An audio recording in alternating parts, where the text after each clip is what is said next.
Muy buenas tardes para todas las personas que nos acompañan en este momento. Estamos en la actividad Actualicémonos en Zoonosis Virales entre la salud humana y animal. Universidad de Antioquia, Escuela de Microbiología, Centro de Investigación y Extensión, Programa de Educación Continua. Martes 14 de julio de 2020, son las 4 de la tarde.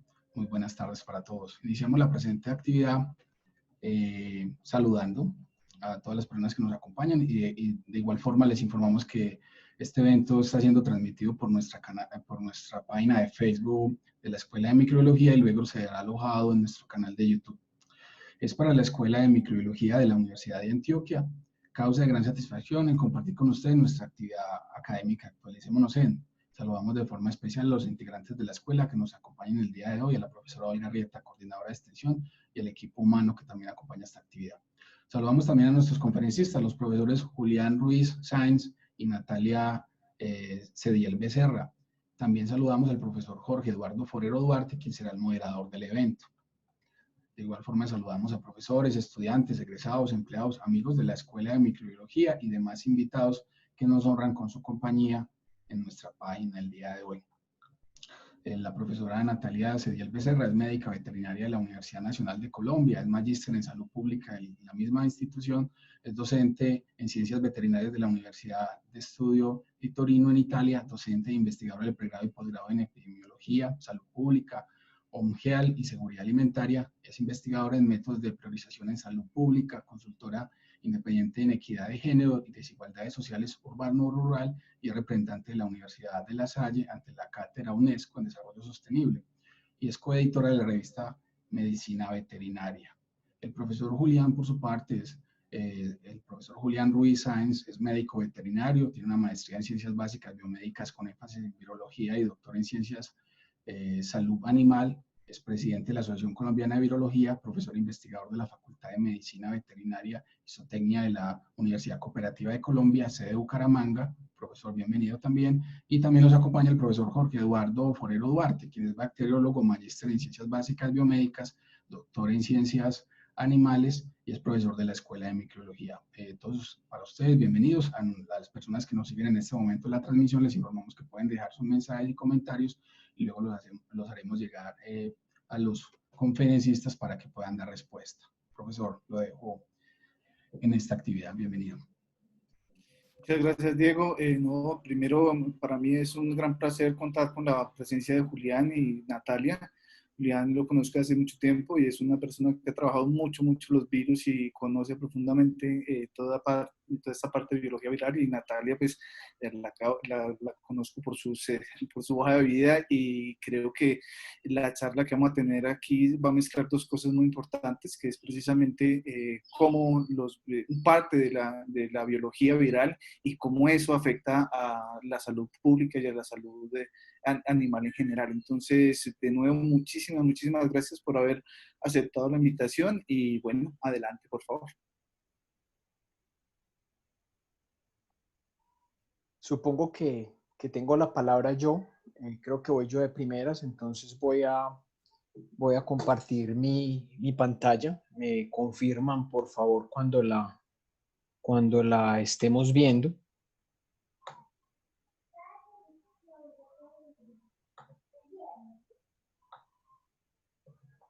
¿Me confirmas, Jorge, por favor, si tenemos...? Sí, efectivamente, estamos viendo ya la presentación. Listo. Muy buenas tardes a todos los que nos acompañan. Como decía Diego, soy Julián Ruiz, soy docente de la Universidad Cooperativa de Colombia. Hoy les voy a compartir una presentación en dos fases y voy a tratar de no excederme en mi tiempo. Voy a tratar inicialmente de compartir unas generalidades y después voy a usar uno de los modelos que es para mí uno de mis modelos amados, que es el virus del distemper canino, con el cual hemos venido haciendo muchas tareas y creo que es aporte para la presentación del día de hoy. Le agradezco a la escuela la invitación, a Jorge, que es un gran amigo, y a Natalia, a quien conozco desde hace muchos años y doy fe de su excelente labor. Nada, sin más preámbulo, entonces hablemos de zoonosis. Zoonosis son esas infecciones que siempre nos han dicho que venían de los animales al hombre. Entonces es una visión antropocéntrica que nos acompañó durante muchísimo tiempo, que decía que la zoonosis entonces venían exclusivamente de los animales y las adquiríamos de los animales domésticos, así cuando el antropocentrismo reinaba y éramos los dioses todos, todopoderosos de todo.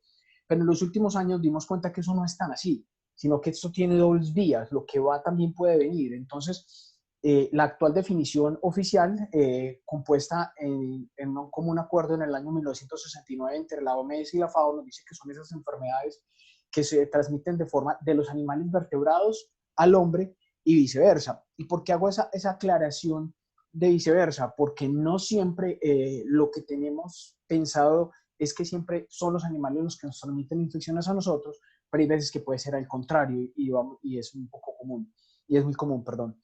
Adicionalmente, quiero que tengamos en cuenta varios conceptos y uno de ellos es el concepto de salto en la barrera de especie. Y es un concepto que es difícil de entender, pero que yo voy a tratar de manejarlo durante distintos momentos de la charla para que lo asociemos con cómo esos agentes que vienen de una especie saltan a otra especie. Pero también voy a tratar de quitarle el antropocentrismo a la discusión y voy a poner algunos ejemplos que demuestran que no somos una especie central en el planeta y que aunque somos los que mayormente ocupamos este nicho, pues realmente este es un nicho compartido con muchas otras especies que debemos aprender a convivir. Entonces, el salto de la barrera de la especie técnicamente es la imposibilidad que tiene un agente infeccioso de una especie para saltar a otra especie, debido a varias cosas, que vamos a mencionar algunas de ellas, pero principalmente debido a la especialización genética que se da en la coevolución entre dos hospederos, un hospedero que es el reservorio del agente y un hospedero que podría ser el hospedero terminal o el nuevo infectado dentro de esa cadena. Entonces, cuando coevolucionamos con nuestros agentes, nos hemos acostumbrado a ellos de una forma en la que ellos, digamos que tienen un balance entre la salud y la enfermedad que lleva a que en unas especies causen una enfermedad y que en otras probablemente sean mucho más severos. Este es un tema entonces que hemos discutido desde hace muchísimos años y que desde hace algunos, incluso este trabajo lo publicamos hace ya 12 años, y tratábamos de dar a entender el impacto del salto en la barrera de las especies con múltiples agentes que muestran ese potencial de llegar de una especie a otra, causar enfermedad e incluso causar la muerte. Pero el salto en la barrera de la especie, como les decía, va más allá del antropocentrismo. Este ejemplo que les traigo aquí es un ejemplo muy bonito de cómo puede darse el salto en la barrera de especies desde, en este caso, un virus que infecta plantas a un hospedero nuevo de tipo artrópodo, y es un virus de planta patogénico en plantas que a través del polen se encuentra infectando abejas y se convierte en Europa en uno de los principales causantes de ese síndrome de colapso de las colonias del que se ha hablado mucho como uno de esos grandes agentes o como esos grandes problemas que lleva la producción apícola. Entonces miremos que el salto en la barrera de las especies puede involucrar a los humanos, que es donde más los hemos estudiado, pero puede darse independiente de los humanos y va a seguir sucediendo. Y tiene varios componentes. Entre esos componentes vamos a mencionar algunos, los que tienen que ver con los reservorios silvestres o con la transmisión endémica de esos agentes, algunos que tienen que ver con la presencia de vectores intermediarios o de hospederos intermediarios, pero que no necesariamente pueden llevar a hospederos humanos terminales y la presentación de epidemias. Algunos agentes simplemente se transmiten a los humanos y eso, los humanos terminamos siendo, por ejemplo, hospederos terminales, o los caballos, como es el caso de algunos virus como el West Nile, como algunas de las encefalitis, y no ocurren brotes epidémicos. Sin embargo, en algunas condiciones, pues están dadas todas las condiciones para que tengamos brotes epidémicos de agentes que saltan la barrera de especie y que se transmiten eficientemente a nuevos individuos. Entonces, aquí hay dos ejemplos muy bonitos de cómo se entiende el salto en la barrera de especie desde distintos reservorios, porque los reservorios pueden ser organismos vivos, como tenemos aquí en esta imagen, donde tenemos el ciclo epidemiológico de ébola y tenemos un reservorio muy importante en murciélagos, y que ese ciclo de murciélagos puede ocurrir simplemente con brotes asociados a fauna silvestre y que no necesariamente tienen que ver con humanos, pero que eventualmente incluso puede saltar directamente de los murciélagos a los humanos. Ahora, el problema es que en algunas ocasiones tenemos las circunstancias dadas para que un brote de acá llegue a poblaciones humanas, ya sea por vía directa o por vía fauna silvestre, cuando encontramos individuos cazadores de fauna y que el virus o el agente, en este caso, tiene la posibilidad de transmitirse eficiente humano-humano, llevando a brotes epidémicos. Pero no necesariamente es así. Puede ser, por ejemplo, para el caso del anthrax, en el cual las esporas se encuentran contaminando el suelo y esas esporas pueden contaminar fauna doméstica, fauna silvestre y eventualmente los humanos que entramos en contacto con esas especies pasamos a ser parte de ese ciclo sin necesariamente que se lleguen a ver brotes o expansión humano-humano de forma continua. Pero podemos tener para el salto en la barrera de las especies un reservorio completamente inanimado como el suelo o un reservorio vivo como es el caso de los murciélagos. Entonces, la presencia o el salto en la barrera de especie no está determinado necesariamente porque una especie, porque como se dijo en los últimos meses, no, es que los chinos se comen todo lo que encuentran, entonces son la fuente de las infecciones emergentes. No necesariamente. ¿Sí? El suelo contaminado puede ser una fuente para un salto en la barrera de la especie, simplemente con un uso diferente del suelo. Entonces, esas son las características que tenemos que empezar a mirar desde esa visión de una salud de la cual se ha venido hablando mucho en los últimos años, y es entender cómo el ambiente y las distintas especies llevan a la presentación de una enfermedad. ¿Y qué se necesita para que entonces ese agente que salta la barrera de las especies y llegue a humanos se quede solo en casos en humanos o se dé la presentación de casos humano-humano? Se necesita una adaptación suficiente para que el R0 del que tanto se ha hablado en los últimos días aumente a más de uno y nos indique que puede haber una eficiente humano-humano. Y es los casos, estas gráficas que tenemos aquí en la parte inferior, son brotes de ébola en dos distintos momentos.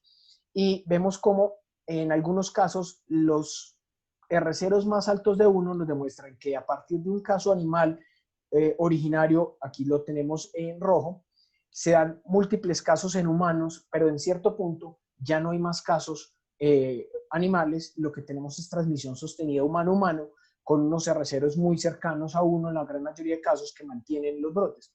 Para el caso en los que no tenemos transmisión humano-humano eficiente, no se da ese componente del hospedero terminal que permita la transmisión humano-humano, y entonces los casos que tenemos todos se encuentran asociados a los brotes iniciales en los animales, y ya de ahí no tenemos mayor circulación y este brote se autocontiene, por así decirlo. Entonces esto es el proceder normal, pero ¿cuándo nos damos cuenta que hay un salto en la barrera de especie? Nos damos cuenta que hay un salto en la barrera de especie cuando tenemos un pico de infección humana que nos llama mucho la atención.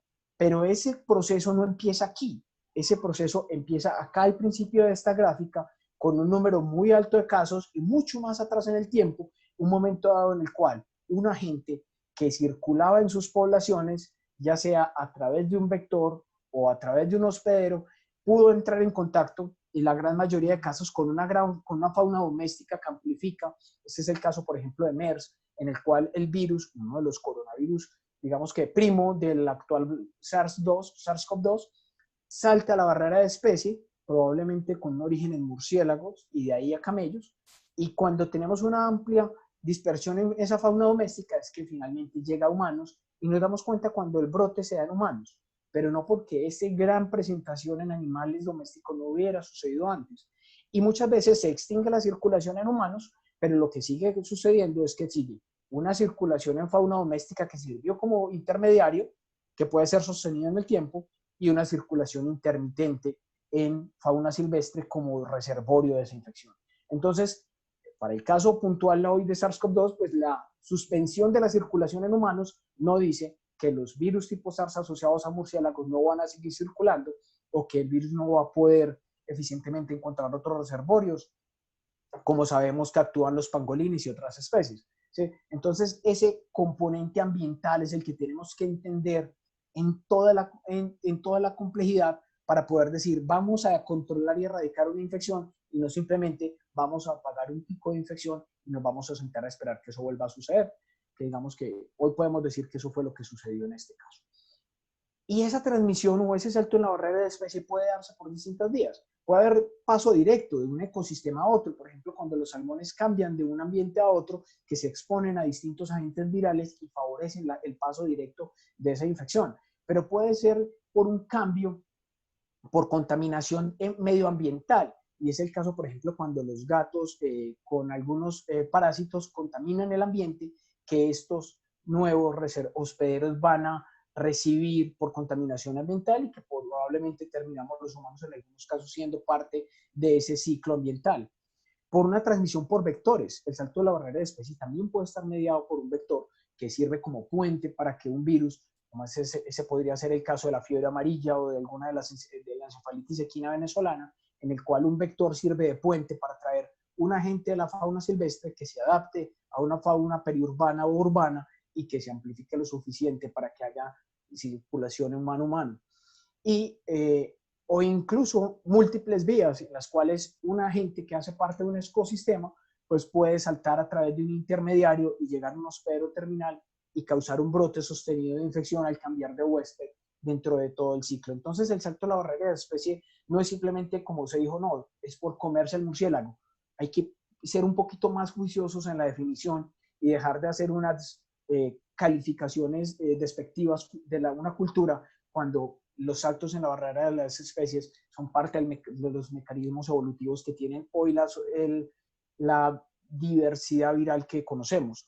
En el caso de SARS-CoV-2, entonces, esto es lo que conocemos, solo por mencionarlo, y es que los coronavirus que tenemos de origen murciélago saltan a través de unos reservorios intermediarios, principalmente a través de consumo de especies, probablemente en mercados húmedos que llegan a los humanos, o mercados frescos, perdón, y que por el contacto humano-humano y la gran diversidad y gran presentación cosmopolita que tenemos nosotros, pues se toma el mundo, e incluso hoy ya sabemos que puede ir en una vía probablemente para los que sean hospederos terminales, distintas especies de animales, félidos, algunos mustélidos. Lo que no sabemos es si necesariamente estas especies pueden volver hacia los humanos. Por lo menos en este momento no parecen tener demasiada fuerza de infección, o por lo menos la infección no está determinada por ellos. Y finalmente, entonces, tenemos aquí una confirmación desde el punto de vista evolutivo que nos muestra que los coronavirus de origen animal sí tienen un origen muy importante. Aquí vemos los distintos coronavirus causantes del actual brote de Wuhan en azul, y vemos los ancestros de estos. Vemos aquí en naranja el ancestro más común, que es un coronavirus de origen murciélago, y sin embargo vemos cómo este coronavirus tipo SARS de murciélagos ha venido circulando de forma intermitente entre murciélagos, pangolines, murciélagos y finalmente humano. En este caso, ¿qué fue primero el huevo o la gallina? No va a quedar muy difícil saberlo en este momento. Sin embargo, lo que sí sabemos es que es muy probable que este cambio entre un reservorio, un intermediario, un reservorio, un intermediario, permitió las condiciones dadas para que este virus, que hoy conocemos como SARS-CoV-2 causante de COVID, se expresara lo suficientemente bien para llegar a humanos y causara el brote que ya todos conocemos. Los distintos casos que tenemos de infección en animales, pues hoy en día solo nos muestran que el virus pudo adaptarse a múltiples especies después de hacer ese salto en la barrera de especies. Y las distintas especies que pueden transmitirnos infecciones a los humanos, aquí tenemos en el panel de la derecha la gran cantidad o la gran riqueza viral que pueden tener esas especies, y en el panel de la izquierda cuánto de esos virus pueden llegar a ser zoonóticos.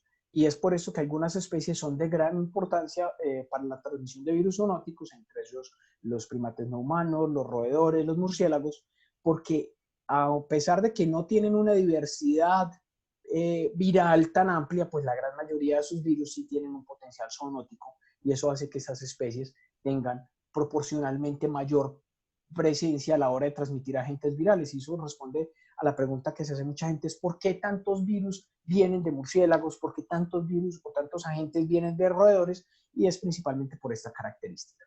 Entonces, aquí vemos en este panelcito chiquito a la derecha que en todo el mundo tenemos distintos niveles de transmisión o de riesgo de transmisión de enfermedades zoonóticas, solo que no todas las conocemos. Sin embargo, si miramos en este panel de aquí pequeño, vemos que Sudamérica tiene un gran componente de transmisión de enfermedades zoonóticas en colores fuertes, rojo y naranja, principalmente dado por quirópteros y por otros murciélagos. que eso nos muestra la diversidad de especies que tenemos, pero también la diversidad de patógenos que tienen esas especies que podrían llegar a entrar en contacto con los humanos. Entonces, ese salto en la barrera de especie tiene que ver con que el virus pueda encontrar en su reservorio la forma, la cantidad de virus suficiente y la cantidad de reservorios suficientes para que ese patógeno aumente su intensidad y pueda ser liberado a nuevos hospederos. Algunos agentes no podrán, es como si soltamos una pelota aquí y encuentra distintos retos y no puede seguir adelante. Solo los que tengan suficiente capacidad de llegar a nuevos reservorios van a poder sobrevivir y presentarse y llegar a exponer a los humanos. Pero la sola exposición de los humanos a estos no es suficiente para que se dé ese salto en la barrera de especie y por ende la zoonosis. De ahí se necesita que el humano que se expone tenga pérdida de las barreras estructurales del moco, de la piel o de otras barreras, y que la respuesta inmune no sea capaz de controlarlo para que se pueda replicar eficientemente y ahí sí podamos decir que tenemos una infección de tipo zoonótico. Entonces vean que no es fácil que esto sucede, pero cuando tenemos múltiples circunstancias en las que estas cosas se dan, en las que nos estamos entrando en contacto con los animales, pues cada vez va a suceder más. Y lo mismo viceversa, cuando son los animales los que están expuestos a los agentes que vienen desde las poblaciones humanas. Jorge, contame cómo estamos de tiempo.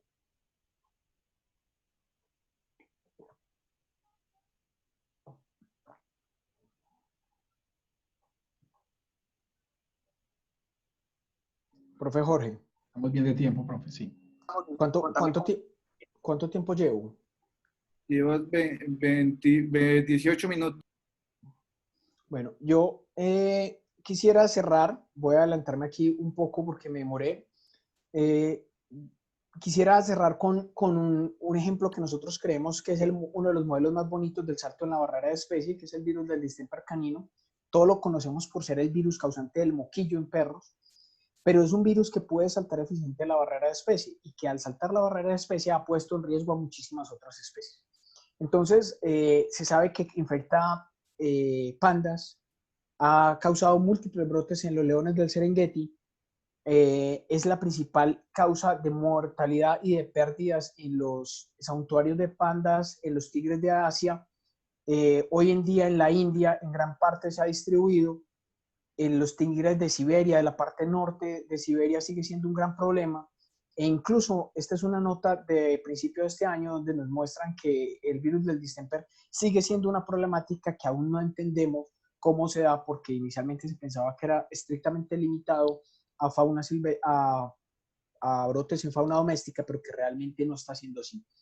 Por otro lado, entonces, también tenemos recientes brotes. Estos son de la ciudad de Nueva York, donde se habló que había un brote de mapaches zombies, y después de hacer un gran brote en las noticias y decir que los zombies iban a tomar la ciudad de Nueva York, pues realmente lo que tenían los zombies era distemper. Entonces podemos ver que los ambientes periurbanos también, o urbanos con fauna silvestre, también pueden ser un puente para que la infección ocurra. Y es que este virus de distemper tiene una gran facilidad para saltar la barrera de especie e infectar incluso más de 7 órdenes distintos de la vida, desde carnívoros hasta probóscidos, entre ellos los elefantes, y de forma muy importante los primates no humanos. Y en esos primates no humanos, pues entonces es muy importante resaltar que este virus es capaz de causar una infección letal en muchos de los casos asociado a una encefalitis, presentando signos que son compatibles con los del moquillo en perros, pero también con los del sarampión, porque es un virus que podríamos decir que es primo hermano del sarampión. Y en este caso entonces se ha abierto un gran debate sobre si este virus podría potencialmente llegar a ser una zoonosis o no en el momento en que se suspendan las vacunaciones. Y es una posibilidad abierta muy grande porque se sabe que hoy que el virus del distemper canino es un virus que viene probablemente del virus del sarampión y que hace su primer salto en la barrera de las especies desde los humanos hacia los animales, principalmente cuando los colonizadores alimentaban los perros de caza con los cuerpos de los niños infectados o con los niños que tenían sarampión. Estos cuerpos de niños que tenían sarampión eran dados por ser carne fresca a los perros de caza para que ellos tuvieran gusto por perseguir los nativos. Y es así como probablemente después de estas grandes atrocidades el virus pasa a los perros y de ahí se establece como un virus de perro.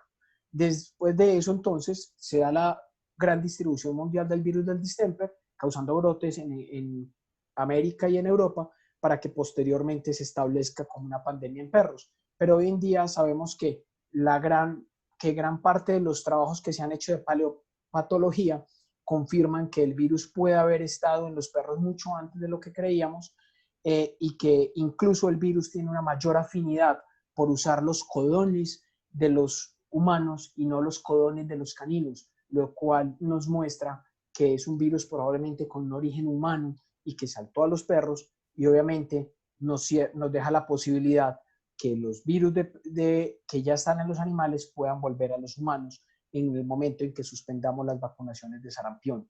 Y digamos que esto es una posibilidad latente con la cual nosotros venimos trabajando desde hace tiempo, y sabemos que el virus es capaz incluso de infectar las células humanas con gran eficiencia, de producir gran cantidad de partículas virales, pero lo que estamos casi seguros es que en este momento el riesgo es muy bajo o nulo, porque tenemos una excelente cobertura vacunal, y esa inmunidad de rebaño de sarampión nos da una protección cruzada contra el virus del distemper. Pero lo que nos queda la duda es si en el futuro esto puede cambiar. Yo creo que hasta aquí era lo que tenían. Yo les recomiendo, para cerrar, quería dejarles este libro de David Quammen que se llama Salto en la barrera de las especies, infecciones animales y la siguiente pandemia humana. Es un libro muy bueno donde se narra cómo los virus pueden llegar desde un hospedero animal y llegar a ser una potencial pandemia en humanos. Entonces, muchísimas gracias a la escuela y ojalá que nos queden muchas preguntas por responder. Le doy el paso a Natalia. Muchas gracias, doctor Julián. También gracias, Jorge, y a toda la escuela de la Universidad de Antioquia por esta invitación. Me hace muy feliz estar acá porque comencé mis caminos en la salud pública en la Universidad de Antioquia, en la Facultad de Veterinaria, y siempre es muy, muy grato volver. Bueno, entonces hoy les voy a compartir como un campo dentro de todo lo que venía hablando Julián, el doctor Julián, sobre la virología, y es este tema, digamos, él les venía hablando de toda esta investigación científica sobre la parte molecular, los orígenes de los virus, el salto de la barrera de especie, pero muchos de estos agentes no conocen las limitaciones que tenemos en nuestro sistema de salud y en nuestros sistemas de vigilancia y en el cómo organizamos los seres humanos, digamos, las actividades para poder prevenirlas, controlarlas, vigilarlas y erradicarlas en un futuro, ¿no? Si es que eso será posible de ahora en adelante, porque pues nos dimos cuenta del impacto que tienen y de cómo pueden cambiar la vida humana estos microorganismos que no podemos ver. Entonces, pues yo les voy a compartir justamente una de las estrategias que se han venido hablando desde los últimos años, desde que comenzó un poco este tema de los virus emergentes con influenza en el año 2000 y todas estas situaciones que se empezaron a dar con el bioterrorismo en Estados Unidos y digamos que también generadas por seres humanos, así como Julián lo decía, esta emergencia de virus se ha dado también por acciones y actividades humanas. Entonces, digamos que de alguna manera eh, también nos hemos tenido que encargar de ver cómo las controlamos. Y esta estrategia se llama la estrategia o la iniciativa, o el abordaje, o el enfoque de One Health, que traduce una sola salud. Entonces, ¿de qué se trata este enfoque? Pues básicamente pronto lo han escuchado en otros webinars o en otros... Perdón, Nata, nos ibas a compartir pantalla, no la estamos viendo. No está... Ay, qué pena. Gracias, menos mal. Me dijiste a tiempo. Compartir. Listo. Entonces, les decía que voy a hablarles de las limitaciones y potencialidades de la implementación de este enfoque One Health en la vigilancia, prevención y control de las zoonosis virales. Entonces, para, digamos, estar todos en la misma página de ¿Qué es una salud? ¿En qué consiste ese enfoque? Pues les tengo muchas definiciones, pero en este momento la OIE se ha comprometido con este enfoque y con este abordaje porque es como una manera de trabajar con las enfermedades y no solamente enfermedades, con muchas condiciones de salud y de situaciones que afectan la salud o que promueven la salud en una comunidad.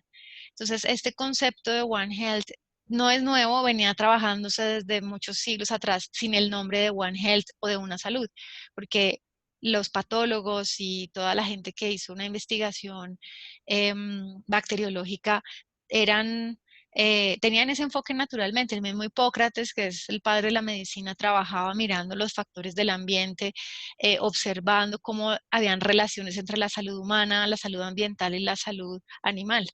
Entonces no es nuevo, pero sí como iniciativa oficial y como institucional viene desde hace unos 20 años. Un poquito antes se le ha denominado también, o mejor dicho, han habido como diferentes enfoques del proceso. Los que son más tendientes a la conservación de animales silvestres le han llamado medicina de la conservación y ecosalud, en donde está muy, como decía Julián, menos centrizado, digamos, tiene un enfoque menos antropocéntrico la salud, que es como el enfoque de salud ecosistémica. Pero digamos que los que hemos trabajado con zoonosis en los últimos años sabemos que el enfoque, como normalmente se le está denominando, es One Health, en donde busca que las personas de todos los sectores entiendan que la salud humana, la salud animal y la salud ambiental son interdependientes, están vinculadas a los ecosistemas y comparten riesgos. Obviamente coexisten en estos ecosistemas y por tanto el abordaje debería ser conjunto. Esa palabra la vamos a aprender y la vamos a utilizar mucho hoy, el abordaje conjunto. Entonces, como les decía, animales, humanos y ambiente compartimos riesgos y debido a esto, este abordaje pues se ha como priorizado y se ha promovido, sobre todo en países con buenos sistemas de vigilancia, para diseñar e implementar no solamente sistemas de vigilancia, sino programas de salud, políticas públicas, legislación e investigación. O sea, es decir, ya todos los sectores de la medicina y de los tomadores de decisiones están viendo las ventajas de trabajar conjuntamente, multisectorialmente. Por eso vamos a ver aquí muchos de los términos multisectorial, intersectorial, transdisciplinar, ¿no? Vamos a aclarar ahorita un poco eso. Y buscan conjuntamente comunicarse entre sí para lograr mejores resultados en salud pública. Es decir, ¿cómo se da uno cuenta que está trabajando de manera adecuada One Health?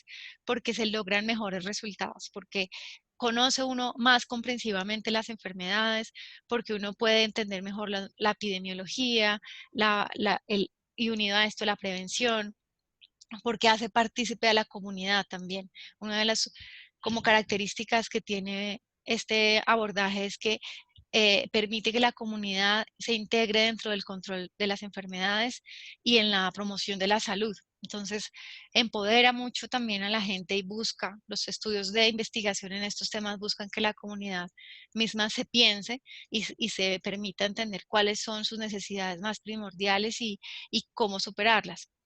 No tanto el abordaje como unidireccional de que el Estado siempre tiene que hacer todo para que la gente, digamos, para que todo funcione. Aquí en este abordaje la gente también hace, la academia, todos los sectores aportan. Por eso digamos que en muchos países se está promoviendo.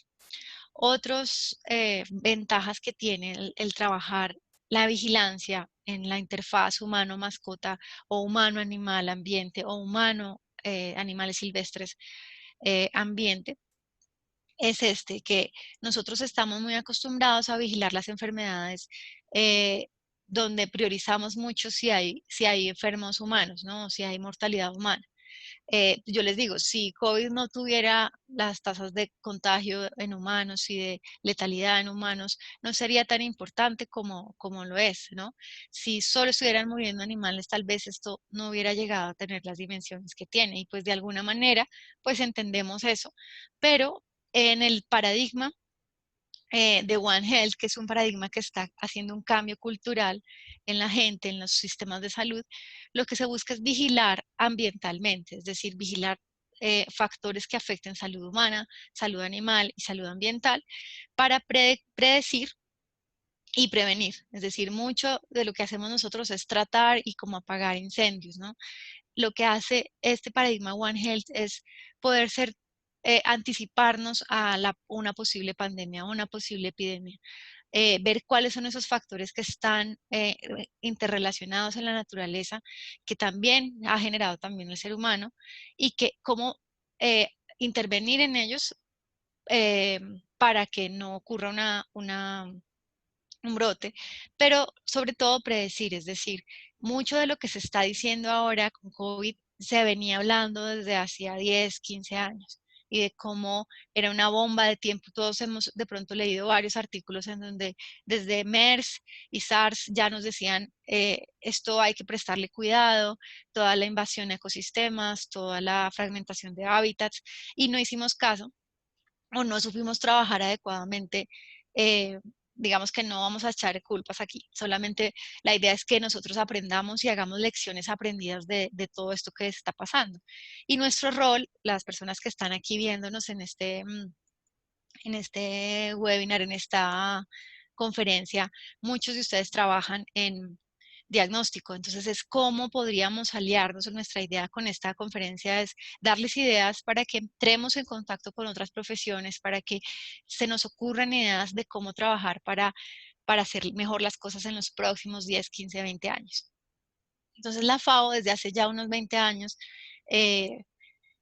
ha venido trabajando en un abordaje de la zoonosis que trata un poco de hacerlo comprensible, ¿no? Nosotros tenemos 200 zoonosis descritas, pero hay muchas de estas zoonosis que comparten cosas. Entonces, me disculpo porque hay unas partes de la diapositiva que tienen en inglés, pero básicamente lo que busca esta diapositiva es mostrarles que las zoonosis podrían agruparse en las zoonosis endémicas, que tienen muchos países en desarrollo como el nuestro, en donde gran parte de ellas tienen que ver con enfermedades parasitarias y cuya solución, como vemos aquí en azulito, se podrían, digamos, cómo se podrían prevenir o controlar esas enfermedades con mejores sistemas de salud, con promoción del desarrollo, digamos, de todo lo que ahorita conocemos con los Objetivos de Desarrollo Sostenible, que es la Agenda 2030 que vamos a hablarle al final de la conferencia.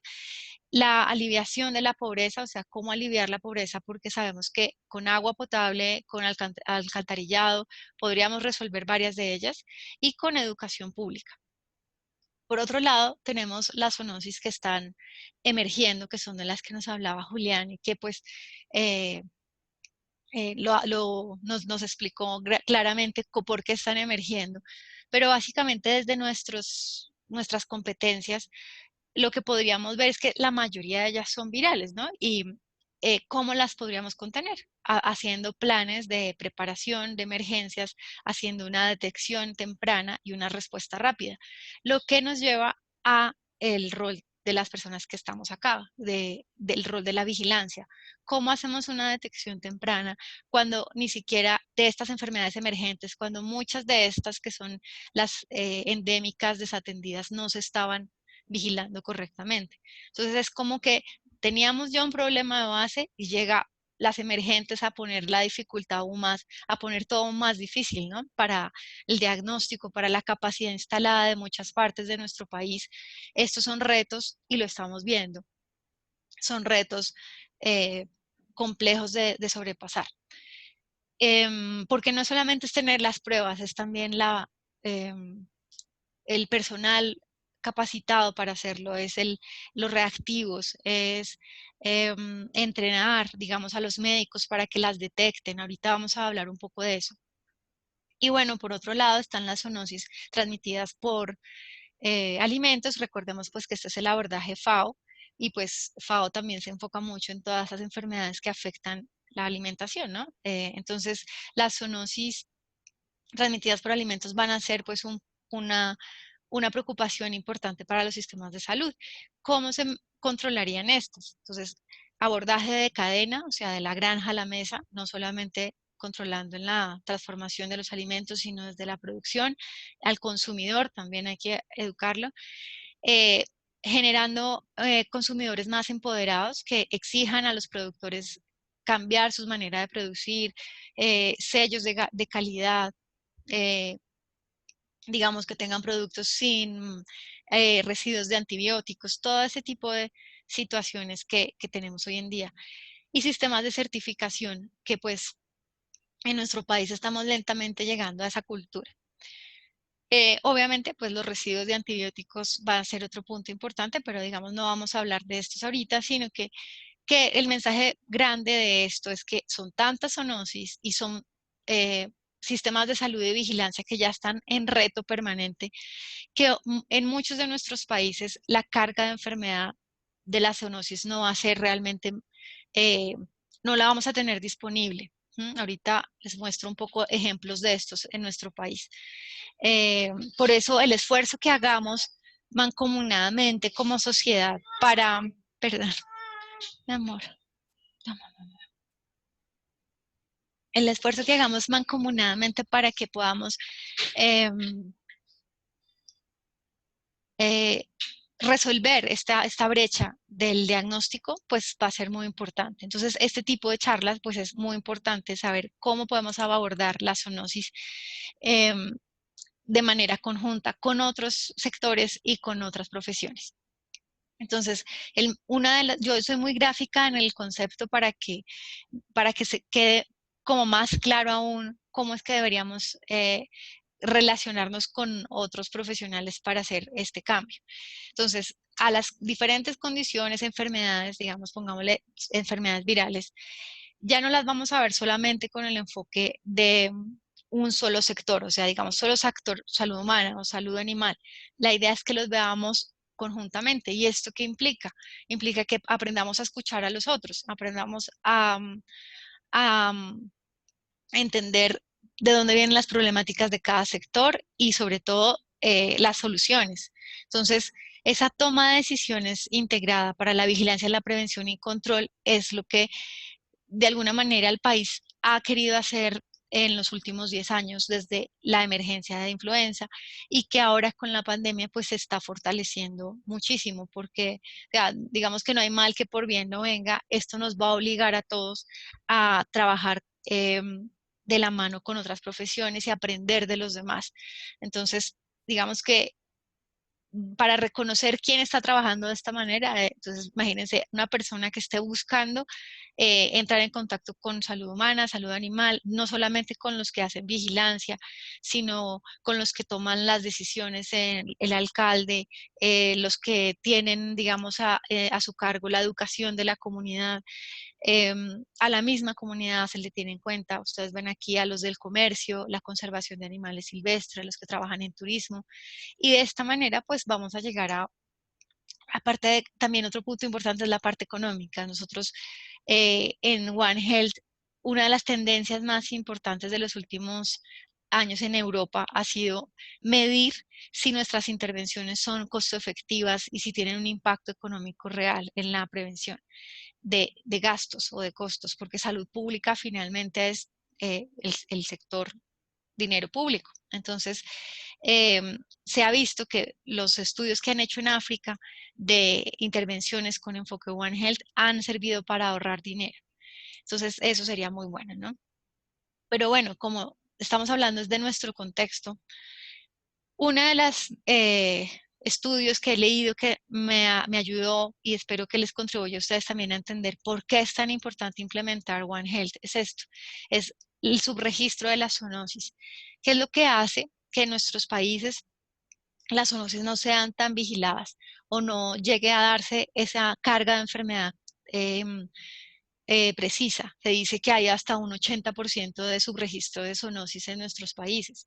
Entonces, hay un esquema que presenta Halliday, que hizo un trabajo en varios países, y ella presentó este esquema que me parece muy bueno, porque uno puede identificar en su territorio cuáles son las que más están influyendo. Como las zoonosis son enfermedades de 2 sectores al menos, son 3 realmente con ambiente, pero casi siempre lo suponen salud humana y salud animal. se han identificado las razones para tener un subregistro de zoonosis hay una inhabilidad, sea para detectar o para reportar las enfermedades, o un rechazo o poca disposición para decir que uno tiene animales con zoonosis. Entonces veamos las primeras. Cuando hay una inhabilidad para detectar, es porque o falta conocimiento de parte del paciente o del médico o del granjero o de las personas de las agencias de vida silvestre o de los mismos campesinos sobre estas enfermedades. No tienen idea de que esto pueda ocurrir o de que por ejemplo, por la leche se transmiten zoonosis o de que por contacto directo al atender una vaca o por pinchazos, como pasa con brucelosis, pinchazos con la aguja de la vacuna. Otra opción para la habilidad para detectar son las dificultades logísticas que implica esto, ¿no? El tener el diagnóstico, el cómo voy a mandar la muestra, a quién se la mando, cómo la embalo, todo este tipo de cosas que pueden generar limitantes para la persona. Y la falta de capacidad diagnóstica que habla, pues, de que no hay una prueba diagnóstica disponible en el territorio. Ahora, inhabilidad para reportar nos habla de la falta de comunicación que hay desde la fuente del dato, que es el campesino o el propietario, al sistema de salud, sea animal o sea humana, porque como vamos a ver, por ejemplo, en rabia, si es animal de producción, la tiene el ICA, la responsabilidad, o si es un perro o un gato, pues la tiene el Instituto Nacional de Salud. Entonces vean que no en todos los departamentos tenemos diagnósticos de referencia, laboratorios de diagnóstico, y esto pues genera aún más dificultades. Esta falta de comunicación de varios niveles la vamos a identificar en muchos sentidos, no solamente entre el sector público y los veterinarios o los médicos privados, sino también entre los mismos miembros de los ministerios. Eso es algo que hemos aprendido con los años. Hay veces que en el mismo ministerio, en el mismo piso del ministerio trabajan varias personas en zoonosis y entre ellos no se habla. Eso es algo que no hemos entendido por qué pasa, pero pasa. Bueno, ahora vamos con la segunda parte de las razones, que son el rechazo o la poca disposición para registrarlas. Entonces, uno que es muy importante es el hecho de que para muchas zoonosis hay consecuencias negativas si uno denuncia o si uno reporta que las tiene. Entonces, ¿cuáles son esas consecuencias negativas? Primero, que varias de ellas son barreras al comercio internacional, es decir, va a generar pérdidas económicas porque hay un bloqueo en el movimiento de los animales.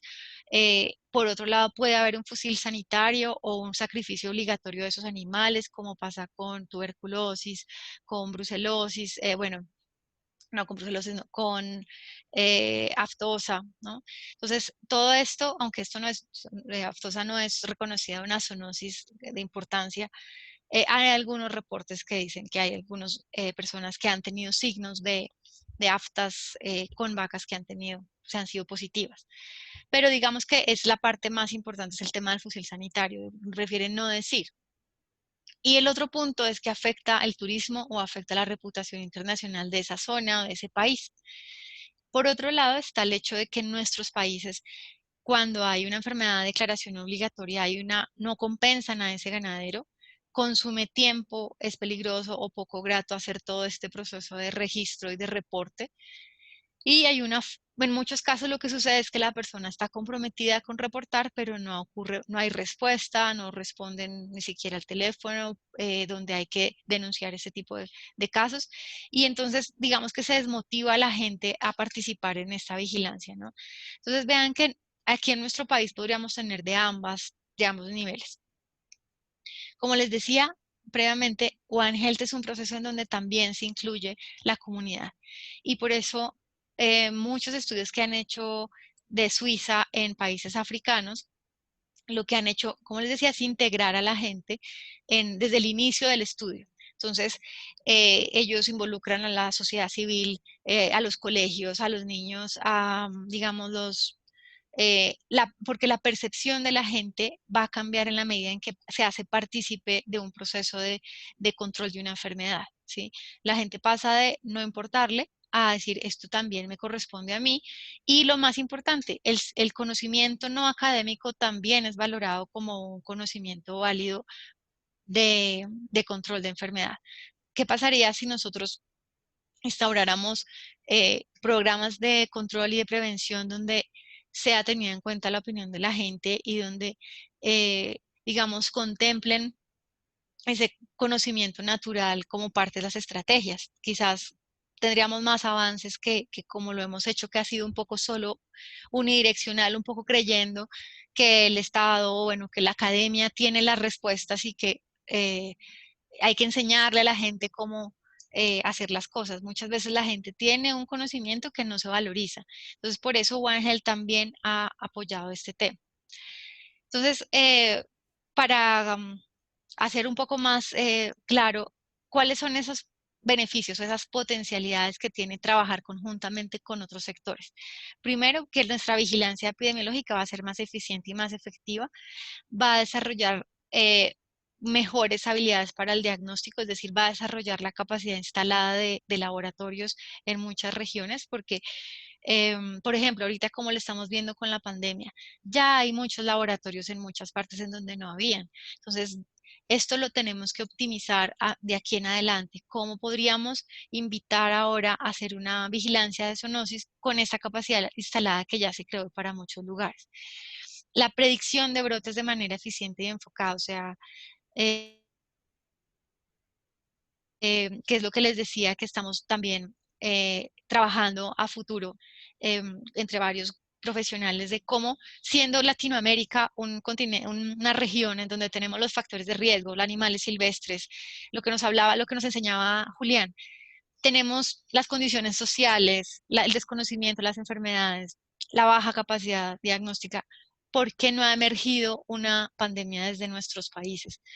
Puede, podría ser que puede pasar, como puede que por la densidad humana, por otros factores pues que podríamos entrar a estudiar, no se ha dado, pero no significa que no se pueda dar. Entonces, por eso los invito a que ustedes vean este tiempo de COVID-19, sí, como algo de mucho cuidado, de mucho respeto, pero también de muchas oportunidades para fortalecer esas alianzas y esa cooperación que se puede hacer con otras profesiones y con otros sectores.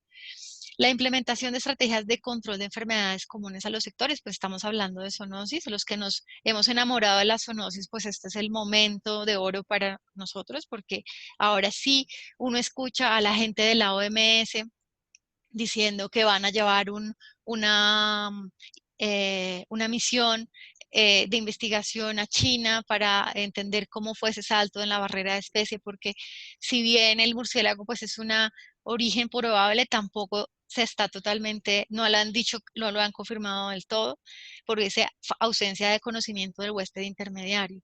Y ya que hayan equipos en la OMS de trabajo con veterinarios, epidemiólogos que trabajan en la interfaz humano-animal-ecosistema es un avance enorme. Y bueno, por último, que vamos a hacer mejores programas de investigación cuando nos integremos entre todos. Y esto pues lo evidencia el trabajo del doctor Jakob Zinstak en Suiza, lo evidencian los trabajos de la FAO también, que han hecho mucho trabajo en One Health. Estados Unidos también tiene muy buenos grupos en estos temas. Los invito pues a que ahora revisen y pongan en sus keywords en las búsquedas One Health cada vez que busquen una enfermedad. Bueno, ¿cuáles son esas como puntos claves o elementos operacionales claves para instaurar? Entonces, primero que haya mecanismos de coordinación transsectorial, que haya o sea, ¿qué significa esto de mecanismos de coordinación? O sea, que hayan alianzas oficiales entre los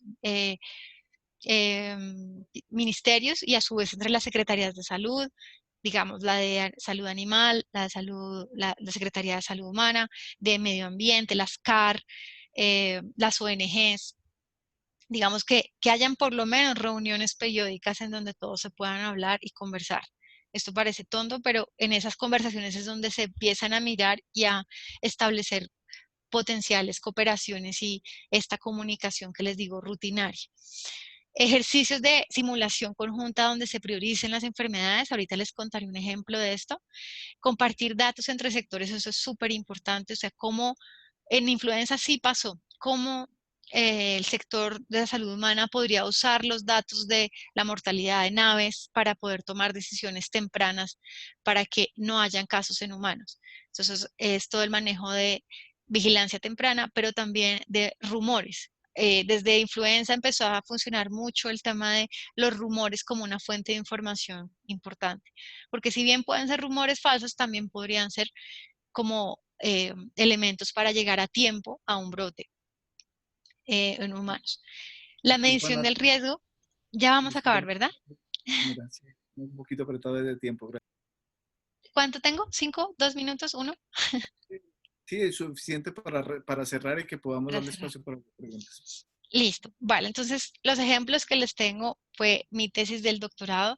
Lo que hicimos fue medir las zoonosis, priorizarlas. Les quiero solo contar que las zoonosis virales fueron las que salieron en alta prioridad: influenza, rabia, Hanta, West Nile, la encefalitis equina venezolana. O sea que muchos de los virólogos en su momento estaban muy felices con esta tesis. Sin embargo, pues también sabemos que hay unas restricciones para el trabajo con virología. De hecho, vamos a ver que solamente hay 2 priorizadas, bueno, 3 priorizadas en nuestro país. El año pasado, en agosto del 2019, hubo este ejercicio de priorización de One Health, de zoonosis con enfoque One Health, y es la primera vez que se hacía en Latinoamérica. Fuimos invitados a algunos, digamos, algunas personas de varios departamentos para, digamos, darle un contexto realmente a la priorización y que no fuera algo solamente teórico. Quienes quieran saber un poco el resultado de esta priorización, digamos que todavía no se han tomado decisiones con base en las que salieron priorizadas, pero fue el primer ejercicio y es algo muy, muy importante que pasó. Se hizo, pues, se hizo con esta herramienta. Yo lo que quisiera es que todos se llevaran como los links y todos pudieran seguir profundizando en sus casas. Es una herramienta del CDC con la que se priorizó. Esto es One Health Zoonosis Disease Prioritization Tool. Quienes quieran hacerlo, está muy fácil de hacer para, digamos, un departamento. Aquí hay algunos ejemplos de cómo priorizar las enfermedades con enfoque One Health según el CDC. Esto es una de las cosas que les decía que es raro. ¿Por qué en el mismo Ministerio de Salud, en el mismo piso, hay un programa nacional integral integrado de zoonosis que sale en el 2016 y en el 2017 sale otro de estrategia de gestión de zoonosis diferente, ¿no? Y de hecho es casi que en el mismo año. Entonces, ese tipo de brechas en la comunicación y en los esfuerzos que se hacen no nos ayudan. La idea es que a raíz de todo esto, pues nos integremos y que podamos planear conjuntamente. De esta estrategia salieron priorizadas estas 5 zoonosis. 2 son virales, que son las de siempre, por decirlo así, las históricas, rabia y encefalitis. Pero pues digamos que se puede avanzar mucho más.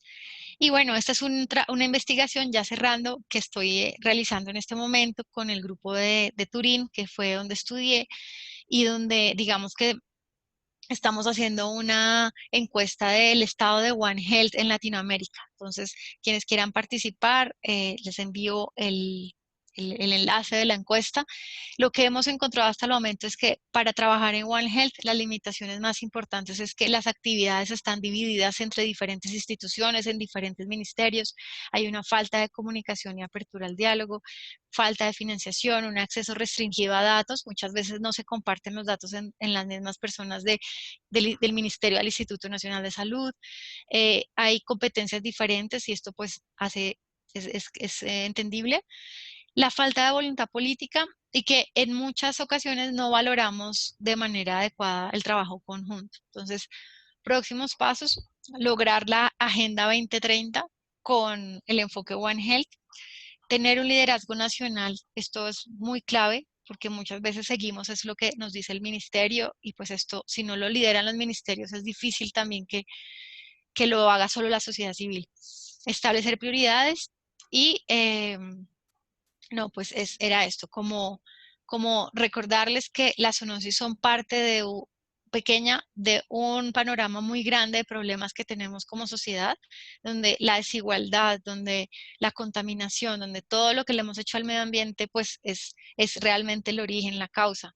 Entonces, saber que existen estos objetivos de desarrollo sostenible y que realmente a través de esto es que podemos trabajar conjuntamente de ahora en adelante. O sea, lo que ha hecho el COVID-19 es darnos cuenta y mostrarnos un reflejo de la necesidad de trabajar conjuntamente y de no seguir aislados, digamos, teniendo cada uno creyendo que tiene la verdad única, ¿vale? Muchísimas gracias a todos y lamento si me pasé un poquito de tiempo.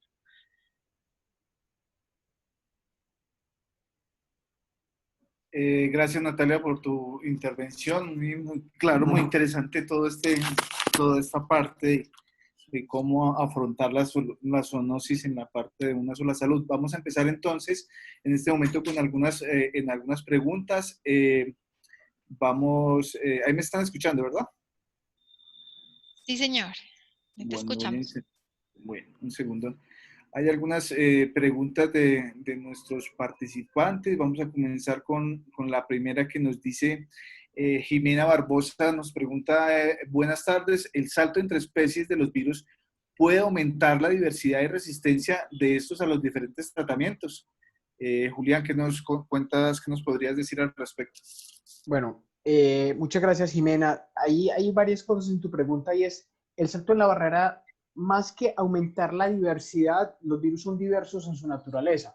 Lo que tenemos es mayor diversidad a la hora de hacer diagnóstico. ¿Sí? Los virus existen en la naturaleza, siguen circulando. Entonces ahora, por ejemplo, cuando pensamos en el panel de infecciones respiratorias para los humanos, pues tenemos que incluirle uno más. ¿Sí? Ya teníamos la influenza A, B, después tuvimos que incluir la influenza pandémica del 2009 y ahora todos los paneles respiratorios tendrán que incluir adicionalmente SARS-CoV-2, porque probablemente pase a quedarse en la humanidad. Entonces, realmente lo que tenemos es que ampliar la diversidad de virus que conocemos, más no la que ya existe. ¿Sí? Estamos dándonos cuenta de nuevas cosas. Y que cambie la resistencia de ellos, pues realmente, si como es el caso hoy, no tenemos, nunca hicimos suficientes esfuerzos con que desarrollar un antiviral para coronavirus. Entonces, no es que este tenga más resistencia que los anteriores, es que no, durante los últimos 20 años que tuvimos, digamos desde el 2002 que tuvimos el primer brote de SARS, no nos pusimos la camiseta con desarrollar un medicamento antiviral ideal para coronavirus para que cuando volviera a suceder una emergencia tuviéramos una mejor herramienta. No lo hicimos en el 2002, no lo hicimos después en el 2013 con MERS, y bueno, ahora tenemos una urgencia de hacerlo contra reloj porque no lo hicimos a tiempo. Entonces, no es que realmente en estos casos no es que los agentes sean mucho más resistentes, es que durante mucho más tiempo no usamos las herramientas que teníamos para desarrollar mejores medicamentos. Y en ese sentido, hoy, digamos que para el caso del virus de influenza, incluso ya tenemos algunas variantes nuevas que cuando emergen se sabe que son resistentes a los antivirales que tenemos. No se ha pensado en desarrollar, o la carrera del desarrollo de antivirales no ha seguido avanzando a la velocidad que quisiéramos. Entonces, tenemos muchos más patógenos nuevos que medicamentos disponibles. Y eso aplica para virus, eso aplica para bacterias multiresistentes y para otros microorganismos. Gracias, Juli. Aquí tenemos otra preguntita. Nos pregunta Juan David León. Buenas tardes. No entendí por qué el murciélago suele ser un animal que transmite una gran variedad de virus zoonóticos. Bueno, esa discusión es abierta. Hay un artículo reciente, y reciente es de hace un mes y medio, 2 meses, que dice que la proporción de virus zoonóticos que tienen los murciélagos comparado con otras especies no es estadísticamente diferente.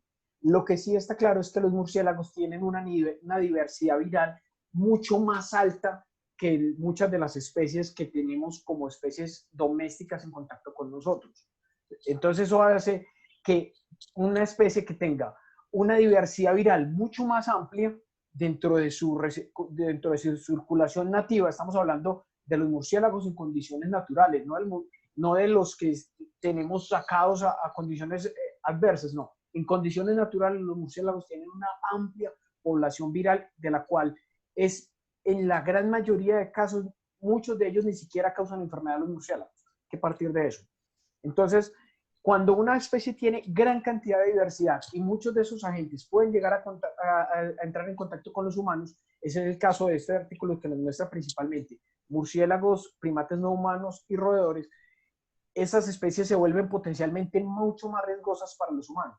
Lo otro es que con los murciélagos en los últimos años ha sucedido un cambio mucho más dramático de ambientes de lo que sucede con otras especies. Y la adaptación de ellos a los ambientes periurbanos no ha sido tan eficiente como sí ha sucedido, por ejemplo, con las ratas o en general con los roedores. Entonces, eso permite que los agentes de una especie salten a la otra mucho más fácil. Y la otra cosa que aumenta es que los murciélagos tienen un sistema inmune muy complejo que les permite que muchos de los agentes que están en ellos se adapten sin causar enfermedad aparente.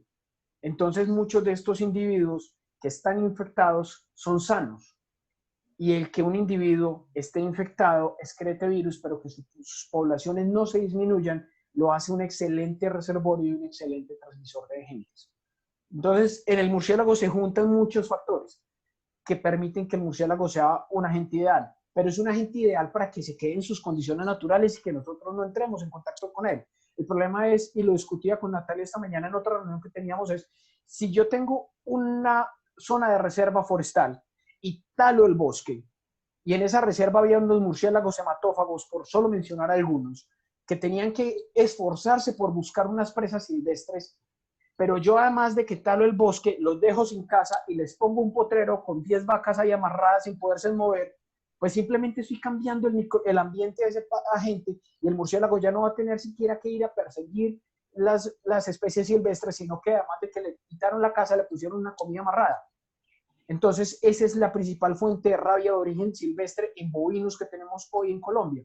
Es una invasión de nichos ambientales y un cambio en el uso de la tierra que favorece la presentación de enfermedades zoonóticas. Después de que tenemos un bovino con rabia y tenemos los casos, o un humano inclusive, que entra en contacto con ese ambiente, pues nos aparece una zoonosis y decimos, hombre, es que los murciélagos son el problema. No, el problema es que invadimos un nicho ambiental que no era nuestro y que entramos en contacto con él.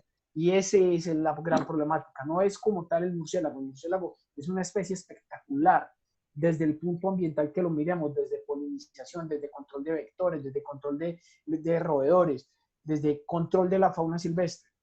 Pero cuando invadimos sus nichos, pues ponemos todo para que ese murciélago, que en condiciones naturales es tan necesario, se vuelva un riesgo para las poblaciones humanas. Ok, muchas gracias, Julia. Hay otro par de preguntas de Katy Lonley. ¿Cómo podríamos mitigar los saltos entre especies de animales y humanos? Repito, ¿cómo podríamos mitigar los saltos entre especies, animales y humanos?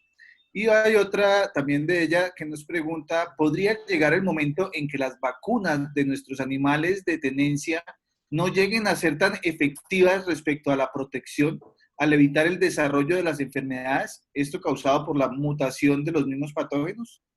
Pues ese día ya llegó. Yo le digo acá, ese día ya llegó. Hoy en día tenemos una disminución de la inmunidad generada por vacunas comerciales en mascotas, por ejemplo, y los que trabajamos en esa área estamos dando una discusión para que sea necesario que las casas comerciales empiecen a hacer actualización de las cepas vacunales, porque las cepas vacunales no se han actualizado para mascotas, por ejemplo, en muchísimos años, y ya es necesario porque los patógenos han seguido evolucionando y no así las vacunas. Entonces, ese día ya estamos muy cerca de él. Y mitigar es muy difícil cuando no sabemos qué va a hacer. Lo que realmente tenemos que hacer es estudiar de forma proactiva cuáles son la diversidad, el viroma, para el caso mío, por ejemplo, que más me interesa, que son las agentes virales, pero que también deberíamos ampliarlo a otros microorganismos. Estudiar a tiempo el viroma de los agentes infecciosos, estudiar el viroma de las especies silvestres, estudiar el viroma de las especies domésticas, para poder entender cuáles condiciones son las necesarias para que esos agentes salten la barrera de especies. Esos estudios se venían haciendo durante algún tiempo y algunos gobiernos han considerado que es muy costoso estudiar lo que no se sabe si van a ser necesarios y han recortado los rubros y en la consecuencia la tenemos hoy. La falta de estudio a tiempo de enfermedades en condiciones naturales nos ha llevado a tener que esperar que salten la barrera de especie para aprender contrarreloj qué hay que hacer. cuando lo pudimos haber hecho con tiempo. Y eso requiere unos esfuerzos gubernamentales muy costosos, pero que es una tarea que hoy sabemos que costó más en vidas, en tiempo, en recursos, el no haberlo hecho a tiempo.